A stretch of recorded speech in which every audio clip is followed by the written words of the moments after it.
Lui de vous présenter un livre sans son auteur. Ce qui veut dire que vous allez nous entendre parler pendant un long moment et si vous avez envie, vous parlerez aussi. Et je donnerai la parole qu'aux gens qui l'ont lu. Ça sera sympa. Promouvoir la littérature africaine. Et ils ont un prix qu'ils appellent le prix d'Afrique, dont... Les Afriques. Les prix des Afriques. Les Afriques.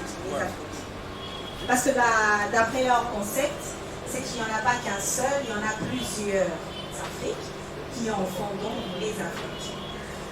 Alors, le livre d'aujourd'hui, c'est Né un mardi.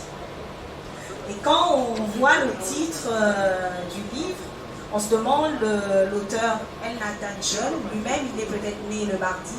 On n'est pas là. Si, il est là. Il est là quelque part. Ah, tiens, il y a une chaise pour l'auteur. Il est là. Voilà. Elnathan John, bonsoir. On est heureuse de t'accueillir à Kinshasa. Moi et Selena, n'est-ce pas? On est très heureuse. Il faut dire que moi, je suis née un mardi. Hein. Ah bon? On est jumeaux. Moi, c'était un jeudi. Juste après. Donc voilà. Alors, on va passer directement à la lecture de la biographie de Elnathan John. J'espère que vous serez satisfaits. J'ai la vague impression qu'on ne suit vraiment pas. Parce que limite, quand tu poses des questions, ils ne répondent pas. Les autres sont en train de découvrir. D'autres achètent des livres. Je ne sais pas comment on dit beauté en Aoussa, je l'aurais dit aussi. C'est la langue principale du Al-Akbar. Al-Akbar. Malekoum salam, parce qu'ils sont musulmans au moins. Ça, au moins, Wa c'est sûr. alaykoum salam. Ok, je suis d'accord. Tout ce que je veux. Maintenant, on y va avec la biographie de notre auteur. Alors, Elnathan John est né dans une famille qui prit contact très jeune avec l'islam. Il a étudié le droit à l'université des Amadou Bello de Zaria et vit désormais à Abuja, où il a écrit pour le Sunday Trust. C'est un magazine, un journal à Abuja. Et en 2013, sa nouvelle Bayan Lai, publiée dans le Père Contrat, a été sélectionnée pour le prix Kane. Sa nouvelle Flying est retenue à nouveau en 2015 pour le même prix. Son premier roman, Born on Thursday, est publié par Cassava Public, Royaume-Uni, et Groove Atlantique aux États-Unis en 2016. Il est choisi pour le prix de la littérature NLG, le plus important prix littéraire du Nigeria. Et il est sélectionné pour le prix Republic of Consciousness en 2017. Et en 2017 toujours, le Eastern African a choisi le deuxième, de lui donner encore un prix pour toujours né un mardi. Et il a eu enfin en 2019 le prix Les Afriques, donné par la scène littéraire. Voilà. C'est qu'il en recension du livre, ou soit nous dire simplement ce qu'elle en pense. Alors, dans l'extrême nord-ouest du Nigeria, dans Tala, ancien Al-Majari, faisons plus simple, un chégué, vit dans la rue avec des jeunes voyous. Lors d'une élection, ils sont payés par le petit parti pour causer des trous.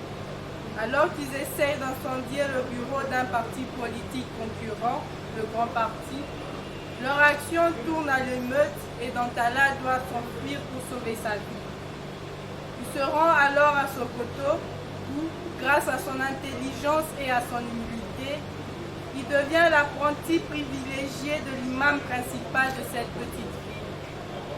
Malheureusement, quand l'un des plus grands dirigeants de ce lieu de culte forme son propre mouvement radical, le sang commence à couler. Dantala doit alors décider quel genre de musulman et quel genre d'homme il veut devenir. Petit résumé sur la 4e de couverture de l'ouvrage en question. Pour moi aujourd'hui, C'est d'un angle d'approche différent que je veux vous parler de cet ouvrage. La religion et la politique d'en est un martyr. D'abord, il y a les hommes, des femmes, des enfants, des jeunes, une société, un lieu, une cité. Tout ce qu'il faut au virus de la politique pour exister et s'immiscer dans les enfers cérébraux d'hommes ayant par prétention ou choix la responsabilité de la cité. Enfin, ils croient, beaucoup comme on aime le dire en Afrique, ils croient et la religion est au cœur de la vie. Plutôt, la religion régule la vie en société. Tel des nœuds inexplicables, religion et politique s'entremêlent, s'attirent l'une et l'autre dans un tango des plus rythmés sans jamais se lasser. Politique et protection des plus faibles, des déshérités, des désoubliés, des amaritjaïs, pour prendre les mots de l'auteur. Dieu sait que le 21e siècle, pris à son début comme espace temporel où se déroule l'histoire racontée dans ce roman. Le Nigeria n'est pas un arbre de paix. Tensions religieuses entre salafistes modérés et radicaux, clin d'œil subtil à Boko Haram, qui du reste n'est jamais explicitement évoqué, entre chrétiens et musulmans, corruption du pouvoir, alliance politique opportuniste, épidémie et pauvreté, notre héros, Dantala, né un mardi à Oussa, va réussir à se frayer un chemin miraculeusement droit et riche en enseignement, tant c'est un chemin vers la tolérance. Une initiation qui traverse des incidents peints aux couleurs de l'insouciance des politiques, toujours esclaves de leur intérêt. Dans un deuxième temps, la religion. C'est là que le roman est plus intéressant dans toute la richesse de son enseignement, s'y trouve et la marche vers la réalisation de soi, de Dantala, y est bien mise en évidence. Je suis piégée dans cette mosquée pleine de colère et de larmes, dans mon corps plein de douleur, dans ma tête pleine de confusion, dans mon cœur plein de peur. Cette citation prise dans le livre explique mieux la dialectique des guerres dans laquelle les interprétations toujours opportunistes et parfois biaisées des écrits dits saints plongent ceux qui justement s'en remettent à la religion pour trouver une voie à leur vie. Salafisme, intégrisme et tous les ismes religieux, des ritourelles répétés chaque jour dans les journaux télévisés, mais dont la réalité ne peut franchir les écrans de nos télévisions. Dans les journaux télévisés, des mots que l'on entend sans les comprendre, avec éloignement parfois, sans vraiment connaître ce qui se trame derrière ces mouvements religieux extrémistes. Dantala, ces ismes vont prendre forme avec toute la véhémence qui se recèle. Musulmans, juste et sincère dans la foi, Dantala, un enfant qui connaît déjà toute la misère du monde. Il n'est pas un rebelle, il supporte tout, convaincu que tout ce qui arrive est la volonté de Allah. De la petite communauté bienveillante qui lui en fait une place en son sein. C'est dans ce lieu qu'il grandit, mûrit, réfléchit, apprend, construit sa pensée. Il protège l'imam, appelle à la prière, tout en s'interrogeant sur le monde qui l'entoure. Autour de lui, les idées fusent, elles des juifs et de l'Amérique, création d'un État islamique, combat entre les idées de l'Occident. Son imam est un modéré, mais il s'est. Quand la violence atteint son paroxysme, Dantala est désembarqué. Bach nous avait déjà prévenu en son temps. Chaque homme veut un Dieu pour lui seul. Et c'est tellement flagrant dans le récit porté dans cette moment des ténèbres, les uns ne tolèrent pas l'ouverture d'esprit et les autres, qui confondent mentalisme et islam, n'y croient pas. Mais Ouma disait que parfois les gens qu'on trouve méchants sont simplement idiots.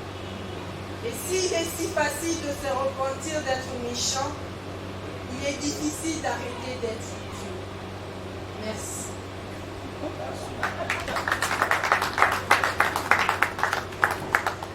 Oh, j'adore la dernière phrase.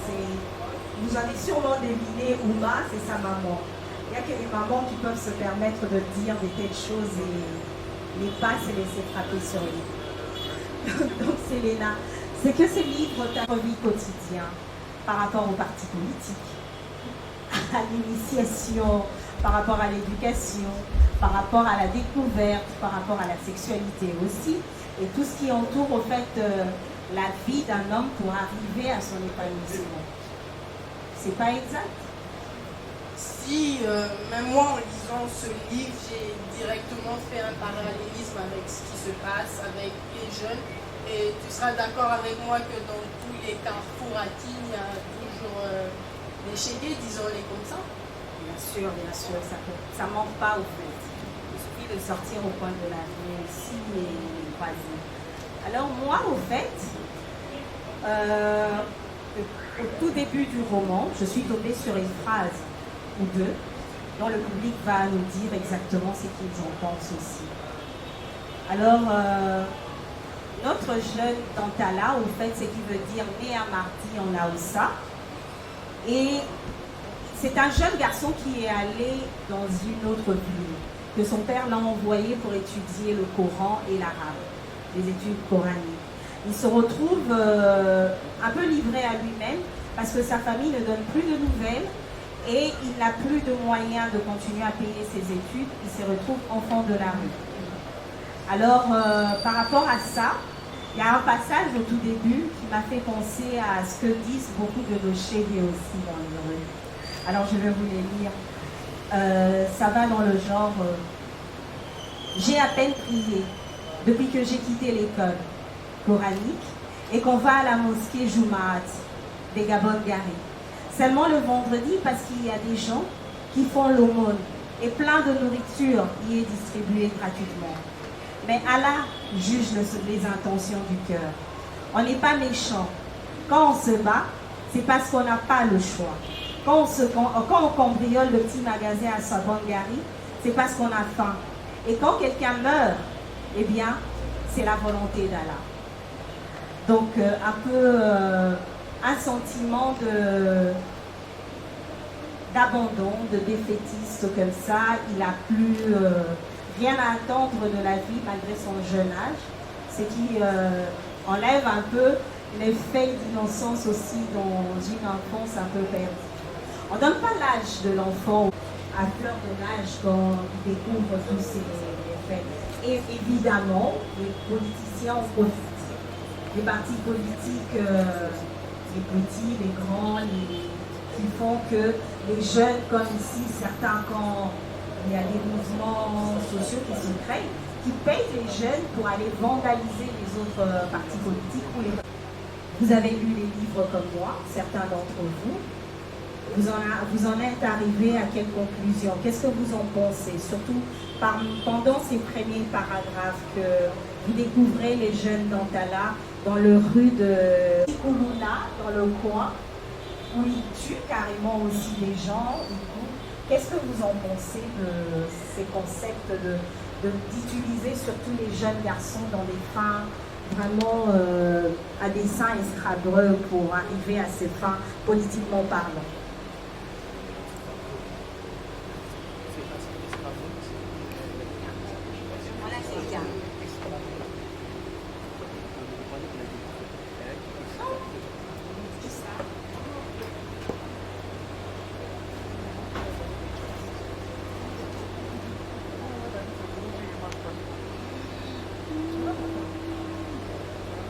Vous êtes aussi timide, Issa et Dolph.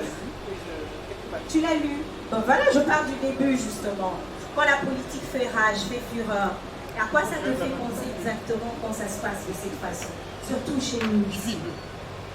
En parallélisme avec le livre. Merci. Je crois que quand j'ai ouvert le livre, la première page m'ont fait moi donne l'impression de lire un livre d'un écrivain congolais. Parce que j'ai vraiment compris que les Nigeria ou Accra, les Nigeria c'est un peu comme la RDC, mais aussi Accra c'est non loin de Kinshasa. Alors je me suis dit, mais enfin, à un moment donné, il faut arrêter de penser ou de rêver à aller à Accra ou aller je ne sais où en Afrique, rester à Kinshasa, c'est pour venir de Kinshasa, et voir ce qu'il faut arranger. S'il faut penser à aller ailleurs, pour aller, je ne sais pas, apprendre quoi que ce soit, il faut peut-être envisager aller à l'Europe. Bon, une parenthèse. Pas mieux, je signale.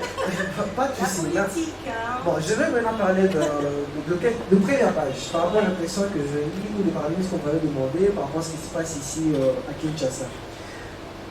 Politique, oui, mais pensons d'abord les processus qui mènent d'abord ces jeunes-là dans la rue. Qu'est-ce qui arrive? Quelles sont les causes de l'abandon de ces jeunes et qu'est-ce qui les pousse vraiment d'aller dans la rue. Et c'est d'abord là qui m'a intéressé. J'ai aussi compris que les raisons ou les causes ne sont pas différentes de celles que nous connaissons ici au Congo, pour à Kinshasa particulièrement. Et la manière de vivre, deuxièmement, dont ces jeunes-là vivent dans la rue, j'ai aussi compris que c'est vraiment les mêmes phénomènes que les Nigérians connaissent aussi chez eux, ou les habitants d'Accra connaissent aussi.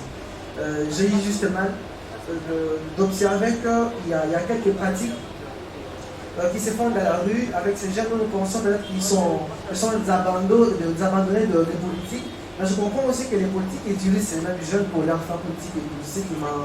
Ah, c'était une nouvelle, je ne pouvais vraiment ça la dire. Je ne savais pas que ces jeunes qui sont dans la rue, qui meurent de faim, qui sont peut-être aujourd'hui sanctuaires d'espoir, sont aussi peut-être les instruments ou je ne sais plus quelques outils des acteurs politiques. Ça c'est l'impression que j'ai eue ou la découverte que je fais en lisant les livres. Je n'ai pas